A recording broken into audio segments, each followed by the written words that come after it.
When Mary and I decided to buy our first house, we had high hopes. We'd saved for years, worked hard, and finally found a place that felt like the foundation of our future. The house was perfect, charming, cozy, and nestled in a lovely suburban neighborhood. It had that quintessential small-town feel that made us both sigh with relief. We could already picture our lives there. Weekends spent tending to the garden, evening walks around the block, and cozy nights in front of the fireplace. Everything about the place screamed peace and tranquility. It was exactly the kind of neighborhood we'd always dreamed of. Manicured lawns, friendly neighbors, and just enough space between houses to give everyone privacy without feeling isolated. We felt lucky. The house was in a great school district, and everything we needed, grocery stores, parks, even some fantastic local coffee shops, was within walking distance. It felt like we'd won the lottery.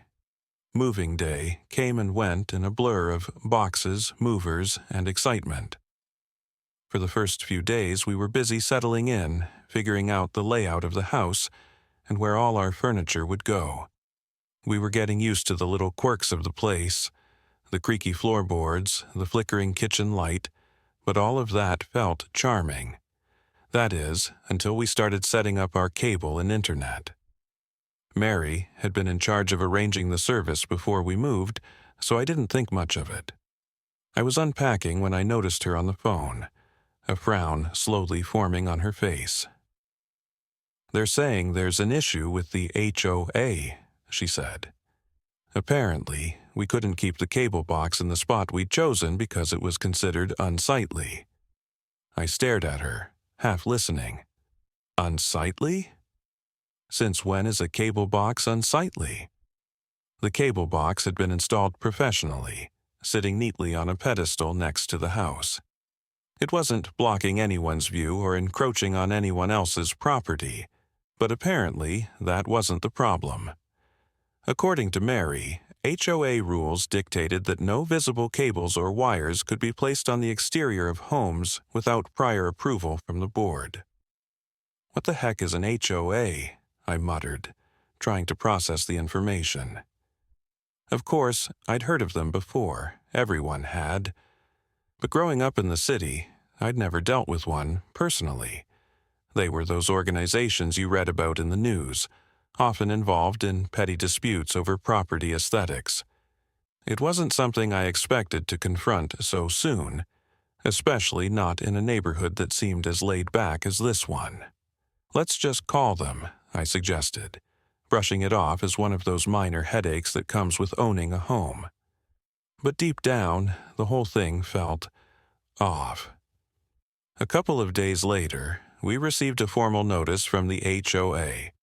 The letter was signed by the president, Karen McAllister, and outlined the rules regarding property maintenance and aesthetic standards. It was polite but firm, explaining that we needed to comply with the HOA's guidelines to avoid fines and penalties. Among the rules listed, one stood out. No visible cables or wires on the exterior of homes without prior approval. It was a lot to process, especially after moving in and trying to figure out where everything fit in our new home. But Mary and I decided to follow the procedure. If submitting a request for approval was what we needed to do to avoid fines, we'd do it. It seemed like a formality, so I didn't expect any trouble. Boy, was I wrong. A few days after submitting the request, I received a response that caught me completely off guard. The HOA, led by Karen, denied our request, claiming the setup wasn't in line with the community's aesthetic values. Apparently, the position of the cable box was deemed unsightly by their standards. In fact, they insisted that the entire area needed to be re-landscaped, a move that seemed extreme for such a minor issue. I remember holding that letter in my hands, feeling an unexpected rush of frustration. Who was this Karen person, and why was she so invested in how a cable box looked? I thought about all the money and time we'd spent to move into this place, and now I was being told how to position my own cable line. This was supposed to be a peaceful neighborhood, not some HOA nightmare. That's when the tension between us and the HOA began to build. I decided to attend one of the HOA meetings, mostly out of curiosity and, to be honest, a little bit of stubbornness. I wanted to see who was behind these bizarre rules. When I walked into that first meeting, I immediately sensed something off about Karen. She had this sharp, no-nonsense attitude and made it clear that she was the one in charge of the neighborhood. The meeting was full of complaints about lawn care, paint colors, even the occasional stray cat. Karen seemed less concerned about maintaining a pleasant community and more interested in enforcing every little rule she could think of. When I brought up the cable situation, I was met with eye rolls from some members, but Karen didn't back down. She insisted it was a matter of community standards and warned me that if I didn't comply, I'd face consequences. After the meeting, things only got worse. Karen and the HOA board seemed to double down. Mary and I spent the next few days discussing what to do. We didn't want to be the troublemakers on the block, but the way Karen was handling this felt completely out of proportion. A simple cable box wasn't worth this much drama, right? Unfortunately, I soon realized I was wrong to think it was a small issue. Karen's response to my refusal to move the cable box was swift and brutal. The very next day, I received another letter from the HOA, this time with a much sterner tone. It was almost as if the first letter had been a warning, and this one was the real deal. The letter stated that if I didn't comply with their demands, they would impose fines and even pursue legal action if the cable remained in its current position. This time, the letter made it clear there was no room for negotiation. According to Karen, the cable box was an unsightly nuisance that violated HOA bylaws. It also listed several fines for every day I failed to comply. That's when the frustration really started to build. I had read through the HOA rules before we moved in, but honestly, I didn't expect something like this to come up. It was one thing to make sure everyone kept their lawn in order, but now it seemed like they wanted to control every aspect of our property, down to where we placed our cable box. To top it off, there was no clear explanation in the letter about how exactly I should move the cable box to make it acceptable. There were no guidelines, just the vague suggestion that it needed to be hidden better. I spent the next few hours pacing around the house trying to figure out my options. Mary, who had been more diplomatic up until that point, was equally frustrated. "This is ridiculous," she said, holding the letter in her hands. "There's no way we're the only ones with cable boxes out here." She was right. I looked around the neighborhood and realized that almost every house on our block had some kind of cable or satellite dish set up outside. Some of them had boxes even bigger than ours, yet none of the other neighbors seemed to have received letters. It didn't seem fair that we were being singled out, especially when there were no clear written rules about cable installations in the neighborhood. I decided to take matters into my own hands. I wasn't going to just move the cable box without a fight. I'd paid for this service, and I had every right to install it in a way that was functional for us. We couldn't be the only ones dealing with Karen's control issues, right? I called the HOA office, hoping to get some clarification on what exactly needed to be done. When I finally got someone on the phone, it turned out to be Karen herself. She was cordial, but I could tell by her voice that she wasn't interested in hearing anything I had to say. "Mr. Miller," she began, sounding overly polite, "as I mentioned in the letter, the position of your cable box is in violation of our aesthetic guidelines. I'm sure you understand how important it is to maintain the uniformity and appearance of our neighborhood." I was taken aback by how matter-of-fact she sounded. "Uniformity?" I asked, trying to keep my cool. "It's just a cable box, and it's not like it's in the middle of the front yard or anything." She didn't seem to care. That's beside the point. We've had several complaints about the appearance of your property. I've already had someone sent out to take a look, and we've decided that it must be moved. You'll need to submit a formal request if you want to try again." I almost lost it at that moment. A formal request? I had already submitted one. It felt like she was just making up rules on the fly to get us to back down. The more she spoke, the more I realized this wasn't about the cable box at all. It was about control. It was about enforcing her will over the rest of us. "You've already sent me a letter," I said, trying to keep my voice steady. "You know what the situation is. Why do I need to jump through more hoops?" "Well," Karen said in a condescending tone, "we're just trying to ensure that everyone follows the rules.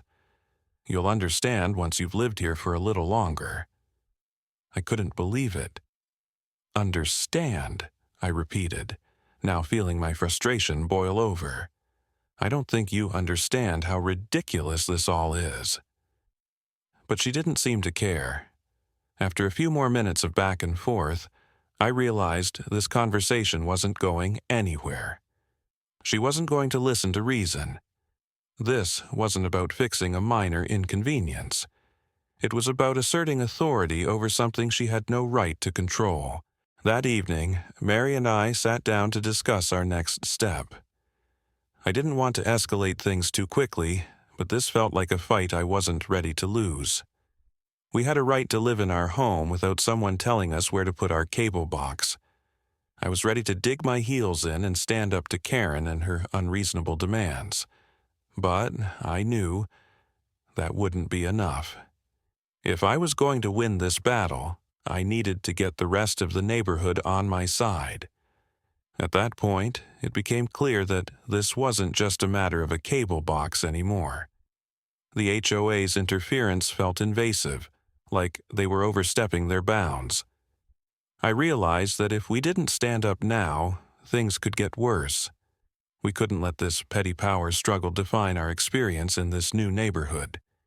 It was time to find out just how far Karen and the HOA were willing to go to enforce their rules. The situation with the HOA was escalating quickly, but I never imagined it would get to the point where they would actually send someone to physically cut off the cable.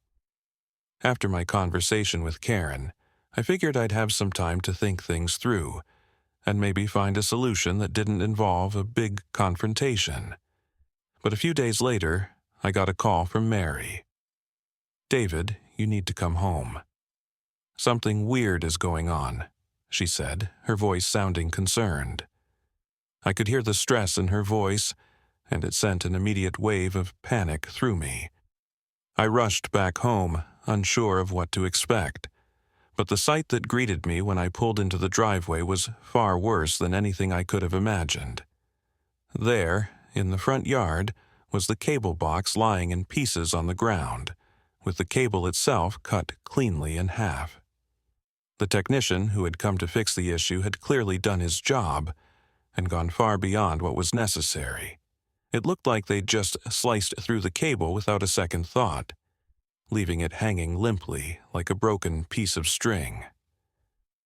I stood there for a moment, completely frozen, trying to process what had just happened. Did they really just do this? I muttered to myself, trying to stay calm. Mary was standing on the porch, arms crossed, looking equally stunned. "I don't know, David. I don't know. It doesn't make sense. I didn't even hear anything." I looked at the cut end of the cable again. There were no signs of any technician or service vehicle around, which was odd because the HOA had specifically told us that a contractor would be handling the removal. It was almost as if Karen had taken matters into her own hands and sent someone without notifying us first. The more I stared at the cable, the more I realized something else. It wasn't just any cable. The line running through our yard didn't serve only our house. It extended beyond our property line and connected to several other houses in the neighborhood. This wasn't just our internet line, It was providing service to at least half the block. I couldn't believe it at first. How had I never noticed this before? The cable snaked along the fence just below the surface, and I hadn't realized that it branched out to other homes. But now it was obvious. There were a few homes further down the block with similar lines running along their fences. It was one of those things that was so easy to overlook, but now it was glaringly clear. "David, what's going on? What are we supposed to do?" Mary asked, looking at the severed cable in disbelief. I was still in shock, but my mind was racing. I immediately pulled out my phone and started trying to reach the cable company, hoping they could help fix this quickly. After a few minutes of being on hold, I managed to get through to a representative. "Sir, I understand that there's been an issue with your cable service. Can you describe the problem?" the agent asked, her voice calm and professional. I explained what had happened, and there was a long pause on the other end of the line. "Sir, I believe there's been a misunderstanding. The line you're referring to doesn't just service your property. It's connected to multiple houses in your neighborhood. If that cable is cut, everyone on the block is going to lose internet service." The words hit me like a ton of bricks. I felt the color drain from my face as I realized just how badly Karen and her crew had screwed up. It wasn't just about us anymore. The entire neighborhood had just lost access to their internet because of a petty dispute over a cable box. "Are you telling me that this line connects to everyone on the block?" I asked, trying to make sure I was hearing her correctly. "Yes, that's correct. It appears the line is providing internet access to several homes.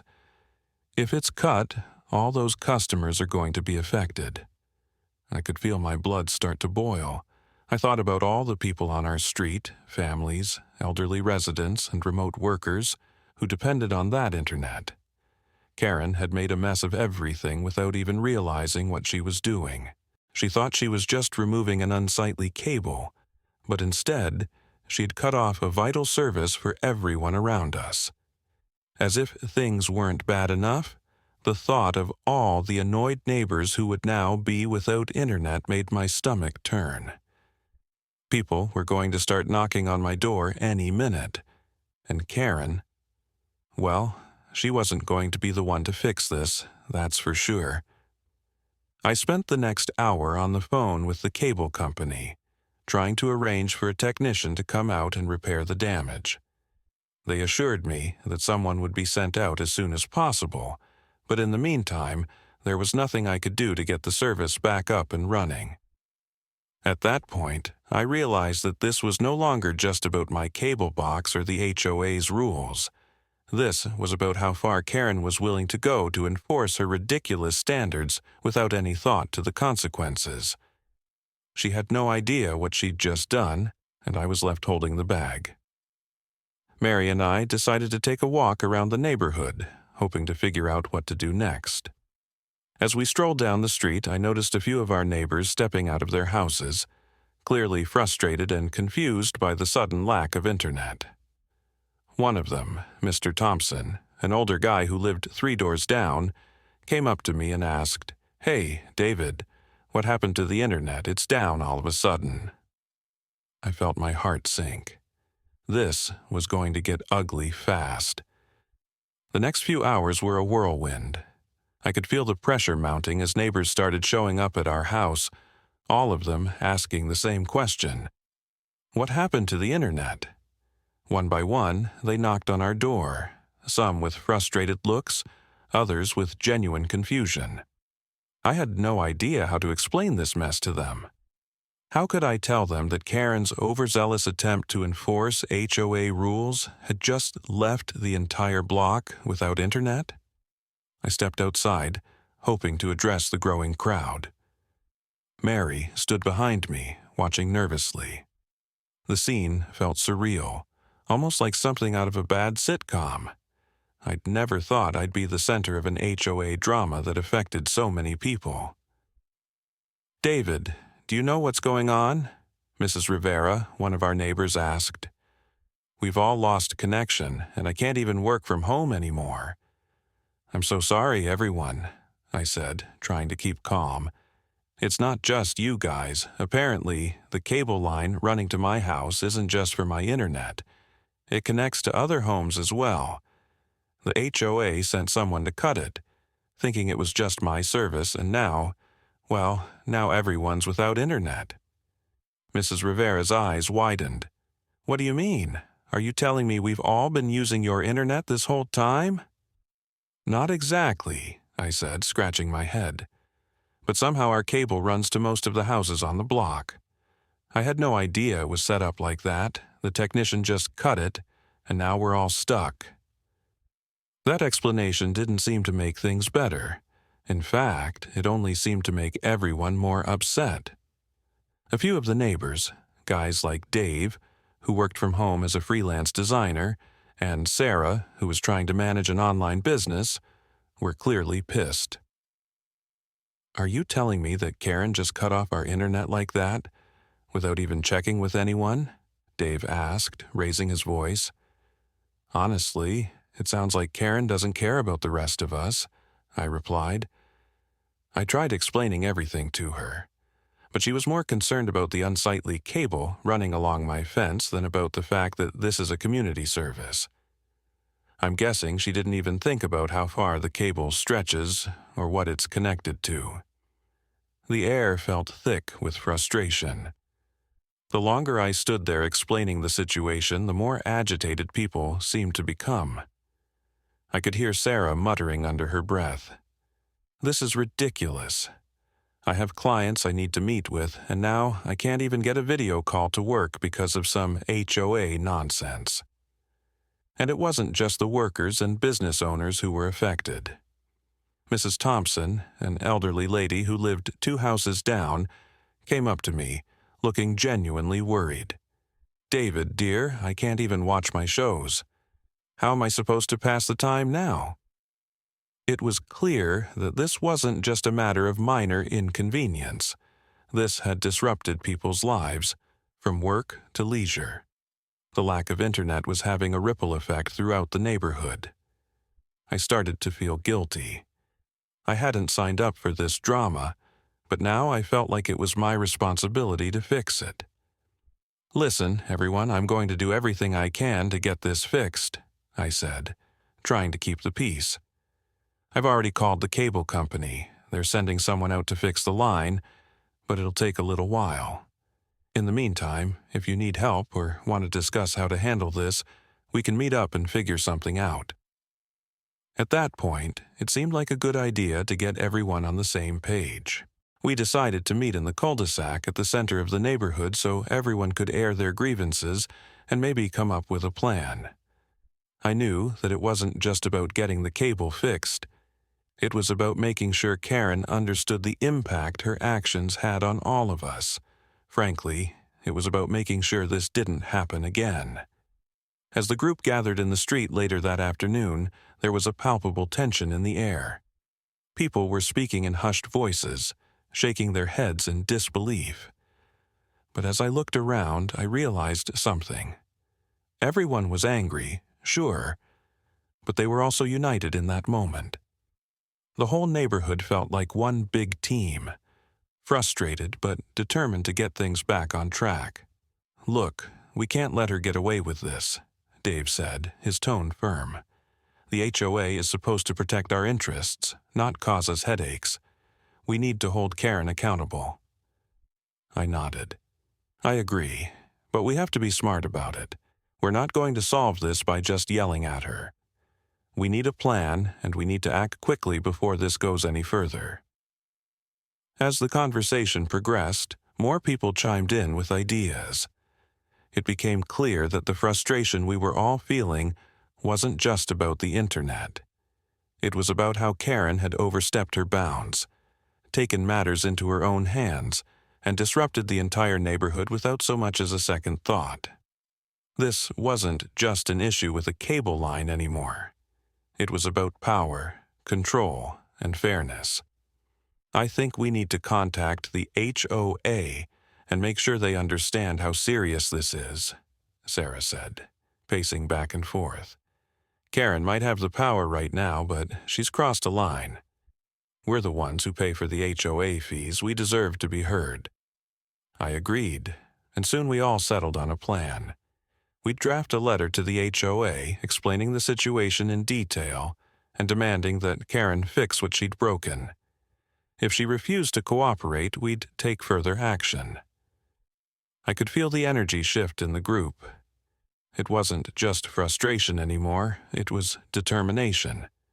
But as the meeting broke up and everyone started heading back to their houses, one thought kept running through my mind. This wasn't going to be easy, and it wasn't going to be quick.